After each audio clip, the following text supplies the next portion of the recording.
कैसे हुई थी पांडवों की मौत और उन्हें स्वर्ग की जगह क्यों मिला नर्क? जाने। धर्म का पालन करने के बावजूद पांडवों को नर्क क्यों मिला, क्या आप जानते हैं? आखिर किन गलतियों के कारण पांडवों को नर्क में स्थान मिला, आइए जानते हैं। महाभारत युद्ध में एक तरफ जहां धर्म का पालन करने वाले पांडव थे तो वहीं दूसरी ओर अधर्म की राह पर चलने वाला दुर्योधन खड़ा था। महाभारत के युद्ध में पांडवों ने कौरवों को परास्त कर दिया था, लेकिन क्या आप जानते हैं मृत्यु के पश्चात पांडवों को नर्क में स्थान मिला और दुर्योधन स्वर्गलोक को गया। पांडवों में सिर्फ युधिष्ठिर ही थे जिन्हें स्वर्ग प्राप्त हुआ था। आइए जानते हैं आखिर पांडवों को कौन सी गलती की वजह से उन्हें नर्क मिला। द्रौपदी सहित स्वर्गलोक की यात्रा पर निकले पांडव। महाभारत युद्ध के बाद युधिष्ठिर हस्तिनापुर के राजा बने। 36 साल तक पांडवों ने राजपाट संभाला, लेकिन यदुवंशियों के नाश और श्री कृष्ण की मृत्यु की बात जानकर द्रौपदी सहित पांडवों ने सहशरीर स्वर्ग की यात्रा पर जाने का निर्णय लिया। युधिष्ठिर ने सारा राजपाट अपने प्रपौत्र परीक्षित को सौंप दिया और निकल पड़े स्वर्गलोक की यात्रा पर। एक एक कर रास्ते में गिरकर हुई पांडवों की मृत्यु। महाभारत की कथा अनुसार पांचों पांडव, द्रौपदी और एक कुत्ता भी उनकी स्वर्ग यात्रा में चल रहा था, लेकिन दुर्भाग्यपूर्ण तरीके से रास्ते में वे द्रौपदी और पांडव एक एक कर गिरते गए और उनकी मौत हो गई। ग्रंथ के अनुसार सबसे पहले द्रौपदी की मौत हुई क्योंकि वह अपने अन्य पतियों की तुलना में अर्जुन को अधिक प्यार करती थी। इन कारणों से पांडवों को मिला नर्क। थोड़ी देर बाद सहदेव भी गिर पड़े। तब भीम ने पूछा, सहदेव क्यों गिरा? युधिष्ठिर ने कहा, सहदेव बुद्धि पर काफी घमंड था। कुछ देर बाद नकुल भी गिर पड़े। तब युधिष्ठिर बोले, नकुल को अपने रूप पर बहुत अभिमान था, इसलिए आज इसकी यह गति हुई है। इसी तरह अर्जुन अपने पराक्रम के अभिमान के कारण गिर पड़े और उनकी मृत्यु हो गई। महाभारत युद्ध में एक तरफ जहां धर्म का पालन करने वाले पांडव थे तो वहीं दूसरी ओर अधर्म की राह पर चलने वाला दुर्योधन खड़ा था। महाभारत के युद्ध में पांडवों ने कौरवों को परास्त कर दिया था, लेकिन क्या आप जानते हैं मृत्यु के पश्चात पांडवों को नर्क में स्थान मिला और दुर्योधन स्वर्गलोक को गया। पांडवों में सिर्फ युधिष्ठिर ही थे जिन्हें स्वर्ग प्राप्त हुआ था।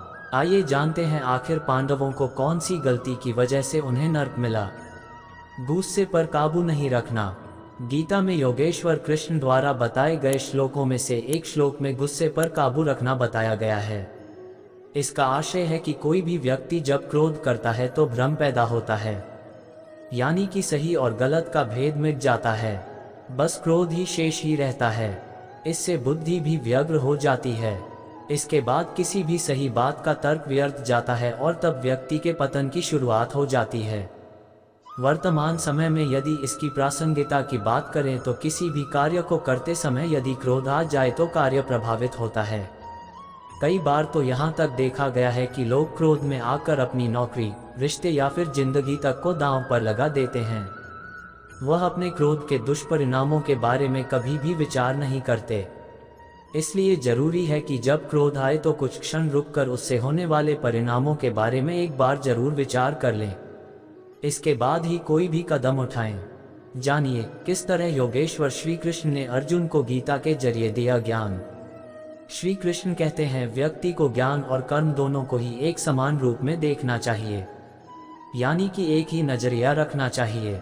वर्तमान समय में यदि इसकी प्रासंगिकता को देखें तो कई बार ऐसा देखने और सुनने में आता है कि व्यक्ति बातें तो बड़ी बड़ी कर्म प्रदान करता है, लेकिन जब खुद वह उस स्थिति में होता है तो वह उन्हें भूलकर जो खुद के लिए सही हो बस वही करता है, फिर चाहे उसके लिए वह अनजाने में ही दूसरों का अहित कर रहा हो। इसलिए ज्ञान और कर्म दोनों को ही सदैव एक समान नजरिए से देखना चाहिए। कर्म वही करे जिसकी ज्ञान इजाजत देता है। इस तरह से व्यक्ति सही गलत और पाप पुण्य के बीच का फर्क आसानी से समझ सकता है। मन पर नियंत्रण। श्रीमद् भगवद गीता के एक श्लोक में योगेश्वर कृष्ण ने बताया है कि व्यक्ति का अपने मन पर नियंत्रण जरूर होना चाहिए। वह अर्जुन से कहते हैं कि मन अत्यंत चंचल होता है, इस पर विराम लगाना मनुष्य की जिम्मेदारी होती है, अन्यथा ये तो अपनी ही गति से चलता रहता है। वर्तमान समय में मन पर नियंत्रण रखने से आशय है कि कई बार हमें पता होता है कि जो कुछ हम कर रहे हैं या फिर करने जा रहे हैं उससे किसी का अहित हो सकता है, या फिर हो सकता है कि खुद के लिए भविष्य में यह नुकसानदायक हो, लेकिन वर्तमान में कुछ पलों के लिए वह सुखद है। मन की चंचलता के चलते व्यक्ति जानते समझते हुए भी कई बार गलत कदम उठा लेता है, इसलिए ऐसे कर्मों से दूर रहना चाहिए, अन्यथा व्यक्ति का मन ही उसका सबसे बड़ा दुश्मन बन जाता है। सच्चे दोस्त। श्रीमद् भगवद गीता में श्री कृष्ण ने सच्चे दोस्त के बारे में बताया है कि सच्चा मित्र वही होता है जो आपका बुरे वक्त में साथ दे, यानी कि दुख और परेशानी में हर वक्त आपके साथ खड़े हों। ऐसा न हो कि वह समस्याएं आते ही वह आपसे दूर हो जाएं। यदि आपका मित्र ऐसा न करे तो तुरंत ही उसका परित्याग कर देना चाहिए, अन्यथा ऐसे लोग आपके मित्र बनकर मित्रों की संख्या में तो इजाफा कर देंगे, लेकिन जरूरत पड़ने पर कोई आपके साथ नहीं होगा। वर्तमान समय में इसकी प्रासंगिकता कुछ इस तरह है कि वक्त जब सही हो तो तमाम दोस्त मिल जाते हैं मौज मस्ती करने के लिए, लेकिन वक्त खराब हो तो सभी साथ छोड़ देते हैं।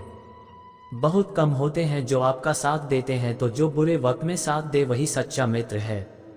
अनुभवों से सीख लें। श्री कृष्ण ने गीता में अर्जुन से कहा कि व्यक्ति को अपने गुरु के अलावा अपने अनुभवों से भी सीख लेनी चाहिए, अन्यथा कई बार व्यक्ति परेशानी में पड़ सकता है।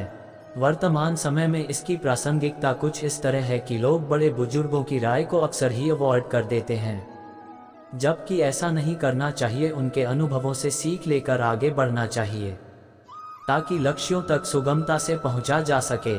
अन्यथा कई बार ऐसा भी देखा गया है कि बार बार असफलता मिलने के बाद भी व्यक्ति उसी पथ पर उसी प्रक्रिया से बार बार गुजरता है, जबकि उसे बीते समय में मिले परिणामों का विश्लेषण करना चाहिए और फिर मिले अनुभवों के आधार पर आगे बढ़ना चाहिए। मोह के बजाय सत्य को जानें। श्रीमद् भगवद गीता में श्री कृष्ण अर्जुन को बताते हैं कि मोह के बजाय सत्य को जानने का प्रयास करना चाहिए, यानी कि शरीर एक दिन नष्ट हो जाएगा तो इसका मोह त्याग दें और समाज और धर्म की स्थापना के लिए जो भी बेहतर से बेहतर कर सकते हो उसे करने में कोताही न बरतें। वर्तमान समय में इसकी प्रासंगिकता कुछ तरह है कि व्यक्ति को ईश्वर और धर्म को जानने का प्रयास करना चाहिए। ऐसा करने से वह कभी भी किसी भी गलत दिशा में नहीं जाएगा, साथ ही वह धर्म और ईश्वर को जानते समझते हुए कार्य करेगा। ऐसे में उसके सफल होने की संभावनाएं भी अधिक हो जाती हैं। भीम भी रास्ते में गिर पड़े। भीम ने गिरते वक्त युधिष्ठिर से इसका कारण पूछा तो उन्होंने बताया कि तुम खाते बहुत थे और अपने बल का झूठा प्रदर्शन करते थे, इसलिए आज तुम्हारी ऐसी गति हुई। अंत में युधिष्ठिर के लिए स्वर्ग के द्वार खुल गए, लेकिन उनके साथ कुत्ता भी था जिसे वह स्वर्ग साथ ले जाना चाहते थे। इंद्र इसके लिए राजी नहीं हुए, वहीं युधिष्ठिर भी अपनी बात पर अड़े रहे। आखिर में कुत्ते के रूप में यमराज अपने वास्तविक रूप में प्रकट हो गए। फिर युधिष्ठिर सशरीर स्वर्ग चले गए।